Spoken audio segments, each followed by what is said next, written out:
జమ్మలమడుగులో YSRCP MLC Ramasubba Reddy కూటమి ప్రభుత్వంపై విమర్శలు గుప్పించారు. మహానాడులో అభివృద్ధి కంటే జగన్పై విమర్శలకే ప్రాధాన్యమిచ్చారని ఆరోపించారు. జగన్ హయాంలో అమలైన సంక్షేమ పథకాలను ప్రస్తుతం ప్రభుత్వం కొనసాగించడం లేదన్నారు. ప్రజలు అన్ని గమనిస్తున్నారని వచ్చే ఎన్నికల్లో కూటమికి గుణపాఠం చెబుతారని వ్యాఖ్యానించారు. కూటమి ప్రభుత్వం అధికారంలోకి వచ్చి 2 సంవత్సరాలు పూర్తవుతోంది. ఆ సందర్భంగా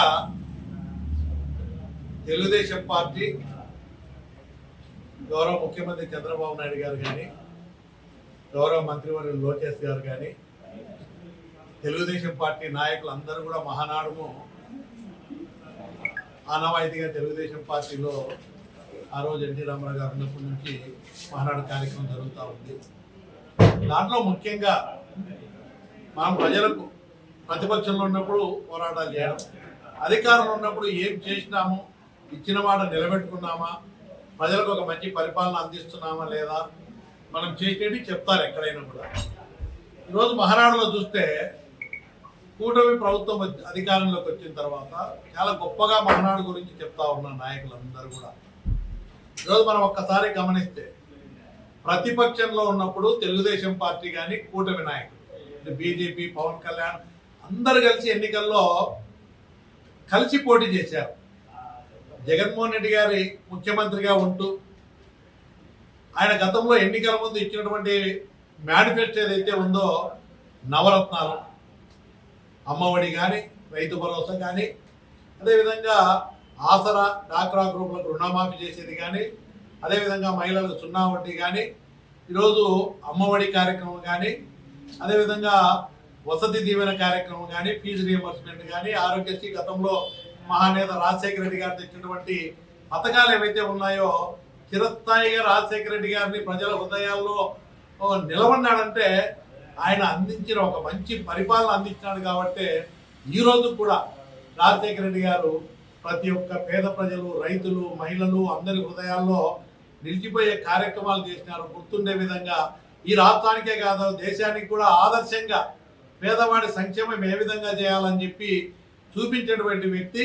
ఇతర రాష్ట్రాలు కూడా ఆదర్శంగా తీసుకొని ఈ దేశంలో చేసిన కార్యక్రమాలు, ఆరోగ్యశ్రీ కార్యక్రమాన్ని, రైతుల విషయంలో కానీ ఇవన్నీ కూడా ఆ రోజు రాజశేఖర రెడ్డి గారు చేపట్టినటువంటి కార్యక్రమాలు ఈరోజు ఈ దేశమే ఆదర్శంగా తీసుకొని చేసింది. ఈరోజు దాని తర్వాత జగన్మోహన్ రెడ్డి గారు అధికారంలోకి వచ్చిన తర్వాత ముఖ్యమంత్రిగా ఆయన ఇచ్చిన మేనిఫెస్టో తూచా తప్పకుండా అమలు చేసేదానికి ఆయన ఎంతో కష్టపడ్డారు. కరోనా కష్టకాలం వచ్చింది, ప్రపంచం మొత్తం వణికిపోయింది కరోనాలో. కానీ ఆంధ్రప్రదేశ్ రాష్ట్రంలో గౌరవ ముఖ్యమంత్రి జగన్మోహన్ రెడ్డి గారు ముఖ్యమంత్రిగా ఉంటూ కరోనా కష్టకాలంలో కూడా ప్రజల ఆరోగ్యాన్ని, ప్రాణాలను కాపాడడానికి ఈ దేశంలోనే మొట్టమొదటి స్థానంలో ఒక మంచి వైద్యాన్ని అందించడం కానీ, ప్రజల పట్ల ఆయన చూపించినటువంటి ఆ కష్టకాలంలో దాన్ని అందరూ కూడా ప్రశంసించారు దేశవ్యాప్తంగా. కరోనా కష్టకాలం, ఆర్థిక ఇబ్బందులు అన్నీ ఉన్నా కూడా ఇచ్చిన మాట ప్రకారం మేనిఫెస్టో అమలు చేశారు. అమ్మఒడి చేశారు, రైతు భరోసా చేశారు, ఆసరా చేశారు, చేయూత చేశారు, నాడు నేడు కింద స్కూళ్ళు బ్రహ్మాండంగా డెవలప్మెంట్ చేశారు. అదేవిధంగా హాస్పిటల్ వైద్య విధానాన్ని కూడా మార్పులు తీసుకొచ్చి పేదవాడు, మధ్యతరగతి కుటుంబాలు వైద్యం చేయటువంటి ప్రభుత్వ హాస్పిటల్స్ కూడా బ్రహ్మాండంగా డెవలప్ చేసినారు. ఆ విధంగా జగన్మోహన్ రెడ్డి గారు ఇచ్చిన మాట ప్రకారం కాకుండా డైరెక్ట్గా 3,30,000 కోట్ల అప్పు చేస్తే 5 సంవత్సరాల్లో 2,70,000 కోట్ల రూపాయలు నేరుగా బటన్ నొక్కి పేదవాడి సంక్షేమం కోసం, పేదవాడి ఆరోగ్యం కోసం, ఉన్నత చదువుల కోసం అన్నీ కూడా బటన్ నొక్కి 2,70,000 కోట్ల రూపాయలు ఆయన ఇచ్చిన మాట ప్రకారం పేదవాడి సంక్షేమం కోసం, రైతు సంక్షేమం కోసం అవన్నీ కూడా అమలు చేసినాడు. ఈరోజు ఈ రాష్ట్రంలో మొట్టమొదటిసారి ఇంత వైఫల్యం చెందిన ప్రభుత్వం వాళ్ళు చేసినటువంటి చేయలేని నిస్సహాయతను జగన్ మీద బురద తల్లి రాజకీయంగా లబ్ధి పొందాలని చూస్తున్నారు. ప్రజలు గమనిస్తూ ఉన్నారు.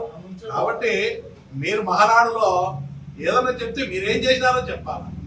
ప్రజలకి మీరేం చేసినారు. 13 లక్షల కోట్లు, ఇప్పటికీ 10 లక్షల కోట్లు అంటారు.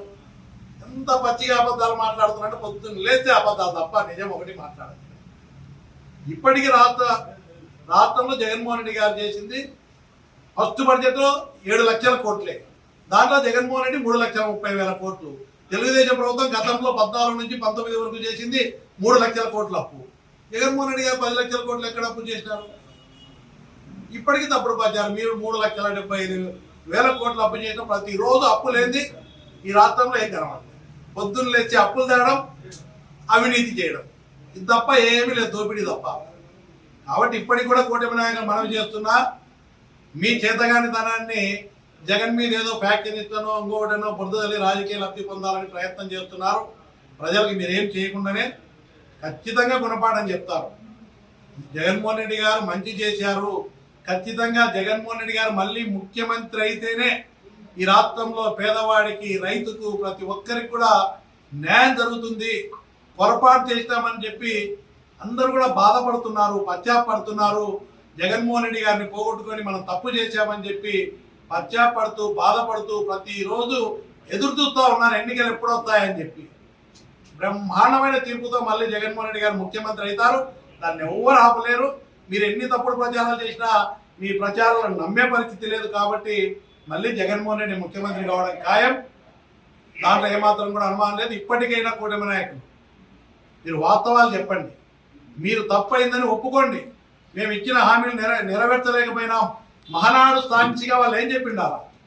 మేము ఇచ్చిన తప్పుడు ప్రచారాలు చేశాం, అధికారం కోసం మేము ఆచరణకు సాధ్యం కాని హామీలని తెలిసినా కూడా మేము ఎన్ని కూడా తప్పుడు ప్రకటన చేసినాం. బాండ్లు రాయించారు. అందుకే